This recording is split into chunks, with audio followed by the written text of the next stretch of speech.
शिरूर तालुक्यातील कारेगावचे भूमिपुत्र व जनता दल सेक्युलर पक्षाचे महाराष्ट्राचे प्रदेशाध्यक्ष नाथाभाऊ शेवाळे यांचे चिरंजीव व याच पक्षाच्या विद्यार्थी सेलचे प्रदेशाध्यक्ष म्हणून महाराष्ट्राची धुरा सांभाळणारे ॲडव्होकेट संग्राम यांनी नुकतीच लंडन येथून बॅरिस्टर ही पदवी घेतली असून स्वदेशी परतल्यावर त्यांच्यावर कारेश्वर शिक्षण संस्थेच्या चेअरमन पदाची जबाबदारी टाकल्याने त्यांचा सत्कार समारंभ शिक्षण संस्थेच्या प्रांगणात शुक्रवार दिनांक 21 जुलै 2023 रोजी ठेवण्यात आलेला होता। यावेळी सुप्रसिद्ध युवा शिवव्याख्याते गणेश शिंदे यांचे व्याख्यान ठेवण्यात आले होते।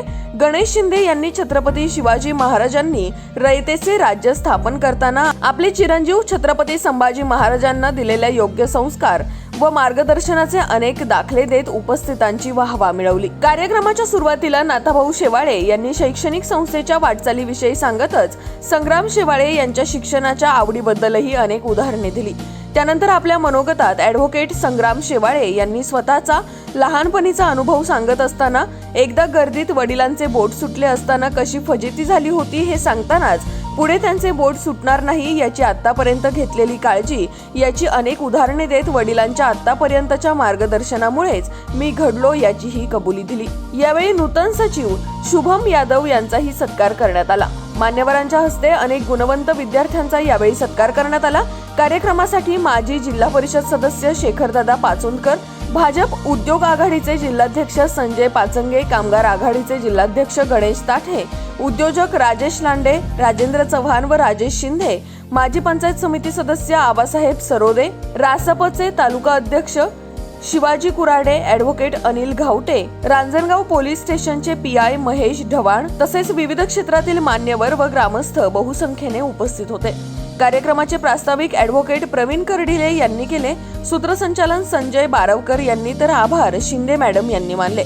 याच सत्कार सोहळ्याचा प्रत्यक्ष आढावा घेतलाय आमचे विभागीय संपादक रवींद्र खुडे यांनी। पाहुयात।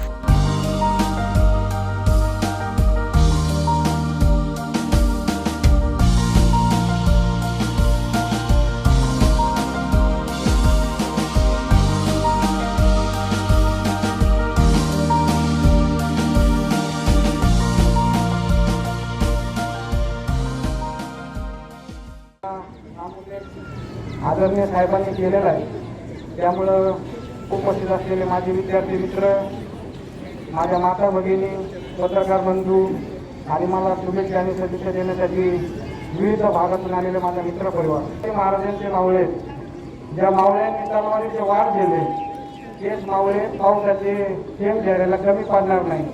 त्याच्यामुळे जरी पाऊस आला तरी शेवटपर्यंत आपण पावसात कार्यक्रम करू, कारण गणेश शिंदेसरांचं भाषण आपल्याला सगळ्यांना ऐकणं आपल्या विद्यार्थ्यांसाठी अत्यंत महत्त्वाचं आहे।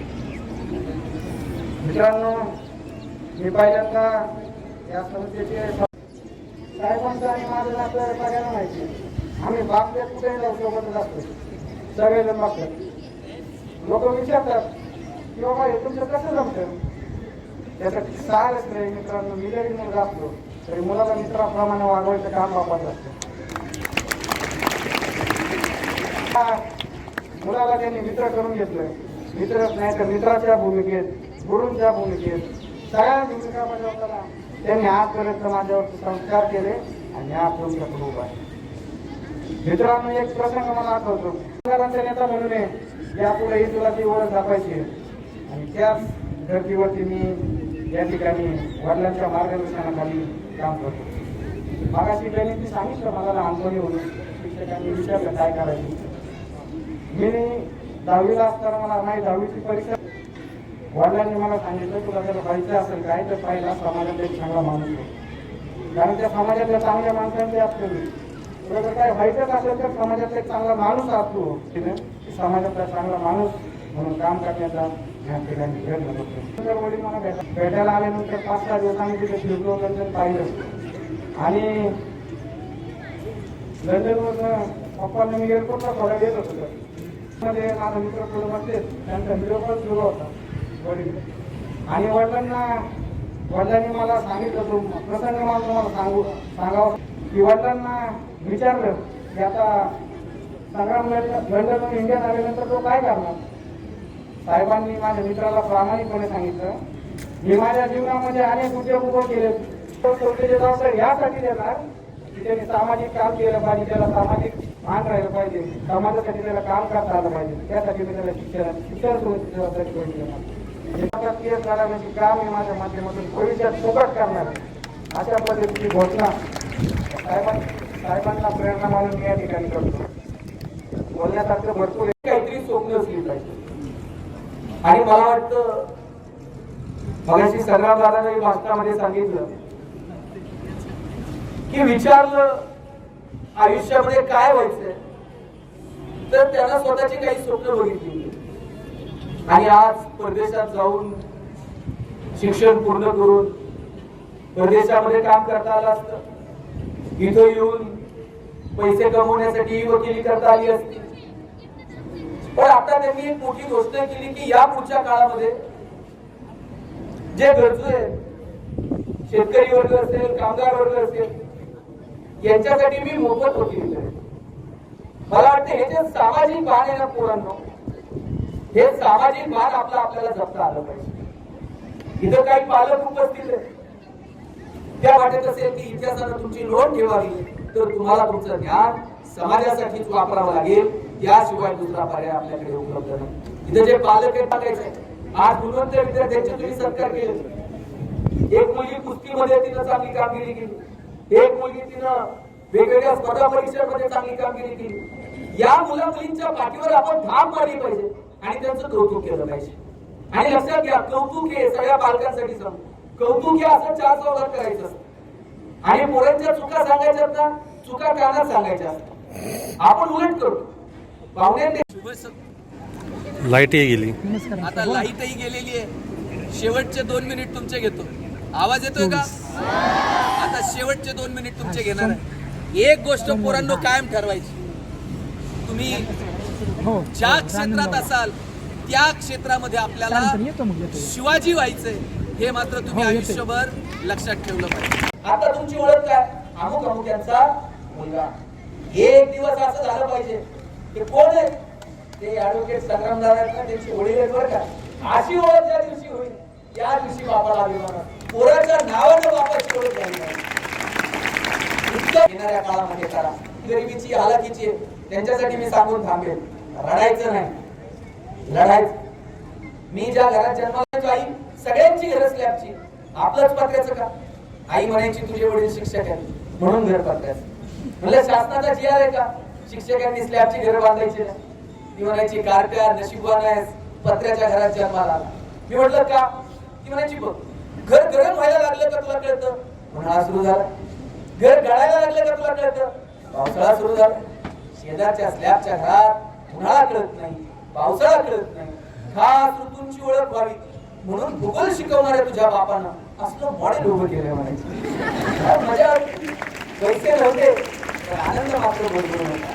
आणि तर मुलींची सायकलवर कामाला जाईल तर तुमच्या शाळेची फी भरल, तुमच्या गोष्टींची फी भरल, तुमच्या गाडीची फी भरल. कोण प्रेम करतं एवढं तुमच्यावर? तुमच्या लग्नात बाप असा फेटा घालून मिरवत असतो. कन्यादान झालं ना, मग बाप मान खाली झाला. जावायच्या हातात पुरीचा हात देतो आणि सांगतो तर हाताच्या फोडाप्रमाणे जपली सांभाळून. दिवसभर बापाच्या डोळ्यात थेंब येत नाही, पण पुरीची गाडी एकदा निघून गेली ना, मग मात्र खांबाच्या पलीकडे जाऊन एकटाच रडतो, पुरीनं तो बाप. आयुष्यात कधीच बापाची मान शर्मेला खाली गेली नाही पाहिजे, असं वागायचं. इतकं मोठं व्हायचं की तुमच्या आई वडिलांना तुमचा हेवा वाटला पाहिजे. आज संग्रामदादाकडे बघून त्यांच्या आईला, त्यांच्या वडिलांना, त्यांच्या आजोबांना कोण भरून आला. कारेगाव या ठिकाणी एका शैक्षणिक कार्यक्रमानिमित्त आलात आपण. संग्रामदादांचं त्यांना शुभेच्छा काय, कसे झालं? कारेश्वर शिक्षण संस्थेच्या वतीनं आजचा हा कार्यक्रम आयोजित केलेला होता. परिसरामध्ये जे वेगवेगळ्या क्षेत्रात यशस्वी झालेले विद्यार्थी विद्यार्थिनी आहेत, अशा गुणवंतांचा सत्कार करण्यात आला. त्या गुणवंतांचा सत्कार समारंभाचा कार्यक्रम होता. आणि त्याचबरोबरीनं ॲडव्होकेट संग्राम शेवाळे यांना कारेश्वर शिक्षण संस्थेच्या चेअरमनपदी आणि कार्यक्रमाच्या निमित्तानं सगळ्या गुणवंतांचा सत्कार झालेला आहे. त्यांचं मनापासून अभिनंदन करतो. आणि हे 2 संग्राम आणि शुभम या दोघांनीही या शैक्षणिक संस्थेची जी धुरा सांभाळलेली आहे त्यांचंही मनापासून अभिनंदन करतो. येणाऱ्या काळामध्ये त्यांच्याकडनं खूप चांगलं काम होईल अशी अपेक्षा. आपण शिवव्याख्याते म्हणून एक संभाजी महाराज आणि छत्रपती शिवरायांचं एक उदाहरण दिलंय, ते काय तुम्ही त्यांना सांगितलं? मी हेच सांगितलं की शिवाजी महाराज आणि संभाजीराजे यांचं काय कम्युनिकेशन होतं, दोघांमधला संवाद कसा होता, किंवा शिवाजीराजांनी जे संभाजीराजांवरती संस्कार केले ते स्वतः शिवाजीराजांच्या वागण्यातनं कसे झाले. म्हणून इथं उपस्थित पालकांनाही मी सांगत होतो की संस्कार हा केवळ सांगून होत नाहीत, तर ते आपल्या वागण्यातनं व्हायला हवेत. म्हणून तो आदर्श आपल्याला शिवाजी संभाजीराजांकडनं घेता येऊ शकतो. आणि समाजाला पण काही उपदेश करायला या ठिकाणी जे पालक उपस्थित होते किंवा सामाजिक वेगवेगळ्या क्षेत्रातले कार्यकर्ते उपस्थित होते, मी एकच अपेक्षा व्यक्त केली की जे काही शिक्षण आहे ते शिक्षण केवळ आणि केवळ नोकरीसाठी किंवा उदरनिर्वाहासाठी, उदरनिर्वाह नोकरी ही प्राथमिकता असू शकते, पण याच्या पलीकडे जाऊन आपलं शिक्षण हे समाजाभिमुख असेल का, आपल्या शिक्षणाचा समाजाला उपयोग होईल का, या उद्देशानं आपण सगळ्यांनी शिक्षणाकडे पाहायला हवं. आणि आत्ता तुमच्या माझ्यासारख्या सर्वसामान्य कुटुंबात जन्माला आलेल्या मुलांना जर काही आपली आर्थिक सामाजिक परिस्थिती बदलायची असेल तर शिक्षण सोडून आपल्याकडे दुसरा पर्याय उपलब्ध नाही आहे. त्यामुळे आपण शिक्षणाकडे थोडंसं गांभीर्यानं पाहावं, हीच अपेक्षा या कार्यक्रमाच्या निमित्तानं आज मी व्यक्त केली. धन्यवाद.